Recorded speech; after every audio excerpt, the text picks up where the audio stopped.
우리에게 주시는 하나님의 말씀은 잠언 12장 14절부터 19절까지의 말씀입니다.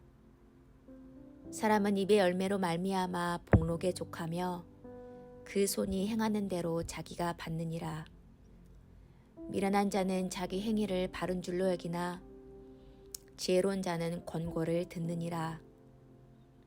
미련한 자는 당장 분노를 나타내거니와 슬기로운 자는 수욕을 참느니라. 진리를 말하는 자는 의를 나타내어도 거짓 증인은 속이는 말을 하느니라. 칼로 찌름같이 함부로 말하는 자가 있거니와 지혜로운 자의 혀는 양약과 같으니라.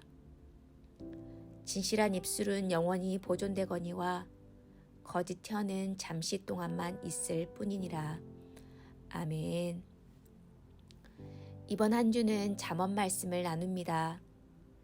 2023년을 마무리하고 새로운 해를 준비하는 이때에 잠언 말씀을 묵상함으로 올 한 해 나의 말과 행동을 돌아볼 수 있기를 바랍니다. 그리고 앞으로 어떻게 지혜로운 말과 행동을 해야 될지 생각해 볼 수 있는 한 주가 되기를 바랍니다. 잠언은 지혜로운 자와 미련한 자를 대조해서 말해줍니다. 또한 말하는 것과 듣는 것을 잘하여 신중하게 행동하기를 당부합니다. 15절은 듣는 것이 중요함을 말해줍니다. 미련한 자는 자기 행위를 바른 줄로 여기나 지혜로운 자는 권고를 듣느니라. 여기서 잘 듣는다는 것은 내 것만을 고집하지 않는 것입니다. 그래서 잘 듣는 사람은 내 것만 좋다는 것으로, 내 것이 옳다는 것으로 성급하게 끝내지 않는 사람입니다. 상대방의 의견도 들어보고 때로는 수용하고 고치려는 열린 마음을 가리킵니다. 그래서 잘 듣는 사람은 한 번 더 생각해보고 신중하게 행동하는 사람입니다. 그러할 때에 감정에 치우치는 행동과 실수를 줄일 수가 있는 것입니다. 이어지는 16절은 이렇게 잘 듣고 감정에 치우치지 않아서 어떻게 분노를 잘 다스려야 될지 말해주게 됩니다. 미련한 자는 당장 분노를 나타내거니와 슬기로운 자는 수욕을 참느니라. 여기서 미련한 자의 히브리어 뜻은 바보입니다. 분노는 자신뿐 아니라 상대방에게 해를 끼치는 행동으로 결국 사람들한테 어리석고 놀림을 받게 된다는 것입니다. 그러나 반대로 슬기로운 자는 잘 참는 사람입니다. 여기서 참다의 히브리어 뜻은 감추다라는 뜻을 포함하고 있습니다. 그래서 슬기로운 사람은 순간적인 분노를 잘 참았다가 필요할 때에 적절하게 표현할 줄 아는 사람입니다. 슬기로운 사람은 이렇게 숨김과 드러냄의 이 긴장 속에서 때에 맞게 숨기며 절제하였고 또 감추고 또 드러낼 줄 아는 사람입니다. 올 한 해 분노를 잘 절제하지 못하는 것으로 후회가 남으신다면 자신을 바꾸어가는 의지가 필요함을 오늘 말씀 묵상을 통해 깨닫는 은혜가 있기를 바랍니다. 말씀을 듣고 훈련된다는 것은 말씀을 비추어 나의 모습을 돌아보는 사람입니다. 그래서 지나간 실수를 교훈 삼아 고치려고 노력하는 사람을 포함합니다.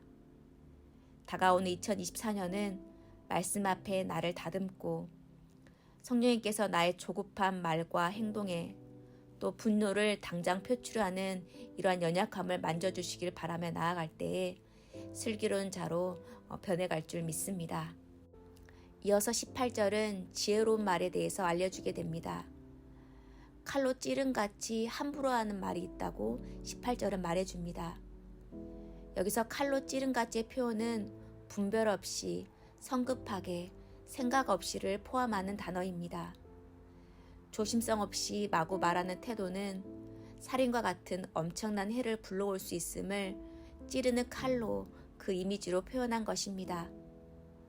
분별 없이 성급하게 마구 떠드는 말과 반대도는 지혜로운 말은 적게 하거나 침묵하는 말입니다. 오히려 말을 많이 하는 것보다 최소화하고 침묵하는 것이 상대방을 살리고 치료하는 그 양약이 될 수 있다는 것입니다.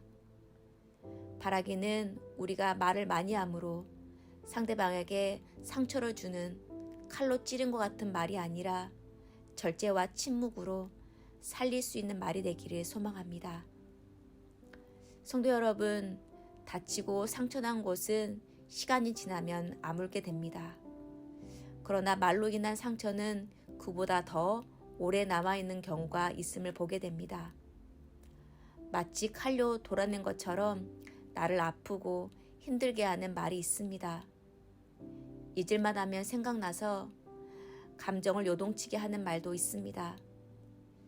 그런데 때로는 나의 이러한 말로 인한 상처와 아픔만 생각하고 내가 다른 사람한테 함부로 하는 말로 상대방의 상처를 받았는지 안 받았는지는 우리는 주의 깊게 살펴보지 않을 때가 있습니다. 그래서 우리는 무심코 함부로 하는 말 속에 또 다른 이에게 상처가 되는 말이 있지 않은지 우리는 돌아보아야 합니다. 성도 안에도 친밀하고 가까운 사이일수록 가볍게 말해서는 안 됩니다. 또한 상대방이 자리에 없다고 해서 험담을 하거나 상대방의 실수를 들추어서도 안 됩니다. 성도는 서로 간의 허물과 또한 비밀을 잘 지켜주고 비방과 이간질하는 말은 삼가해야 합니다. 또한 말로 인해 오해되고 틀어진 사이를 잘 해결할 수 있는 성도의 중재자 역할도 필요함을 보게 됩니다. 또한 이렇게 중재의 역할을 잘 하는 사람의 혀는 바로 상처에 바른 약처럼 양약과 치료제가 될 수 있습니다. 우리가 서로를 이간질하고 또 서로의 허물을 들추게 하는 그런 칼과 같은 말이 아니라 성도 간의 사이를 돈독하게 하고 서로에게 양하게 되는 지혜로운 혀, 진실된 혀가 될 수 있기를 예수님의 이름으로 소망합니다. 마지막으로 19절은 진실한 입술은 영원히 보존되거니와 거짓 혀는 잠시 동안만 있을 뿐이다 라고 말합니다. 잠언을 기록한 때나 지금이나 진실과 거짓은 결국 드러나게 되어 있습니다. 당장은 거짓이 이기는 것 같아 보여도 진실이 승리하게 됩니다. 거짓은 그것을 감추다가 도리어 화를 불러일으킵니다. 오늘 말씀을 기억하면서 잠깐 위기를 모면하기 위한 사탕 발림이나 거짓말을 하기보다 오히려 우리의 입에서 진실된 한마디의 말이 나올 수 있도록 성령님께 지혜를 구해야겠습니다. 또한 말을 많이 하기보다 오히려 절제하고 침묵할 수 있는 그런 하루가 될 수 있기를 예수님의 이름으로 소망합니다. 함께 기도하겠습니다. 하나님, 오늘도 우리의 입을 지켜 주시옵소서. 진실을 말하며 남을 살리는 그런 혀가 되게 하여 주시옵소서. 남에게 상처 주거나 거짓을 말하지 않으며 또한 분노를 표출하는 그런 입술이 되지 않도록 도와주시옵소서. 예수님의 이름으로 기도합니다. 아멘.